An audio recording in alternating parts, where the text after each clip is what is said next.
Tahukah anda, penyata simpanan emas di akaun Gap boleh digunakan sebagai dokumen sokongan bagi permohonan pinjaman bank, terutamanya untuk tujuan pembelian hartanah.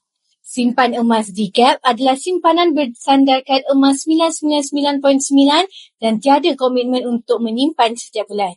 Malah anda ada pilihan untuk menyimpan sehari sekali, seminggu sekali ataupun sebulan sekali, ikut kemampuan anda menyimpan. Akaun Gap tiada had simpanan dan tiada charge walau banyak mana simpanan atau berapa lama anda simpan emas tersebut. Tujuan akaun Gap ini diperkenalkan oleh founder Public Gold adalah untuk memberi kemudahan kepada penyimpan emas untuk mengumpul gram emas dengan simpanan serendah RM100. Bukan semua orang mampu untuk membeli emas yang gramnya besar seperti 5 dinar yang berharga sekitar RM10,000 dengan sekali bayar. Tetapi tidak mustahil bagi mereka untuk dapatkan emas bersaiz besar apabila menabung sikit-sikit secara konsisten.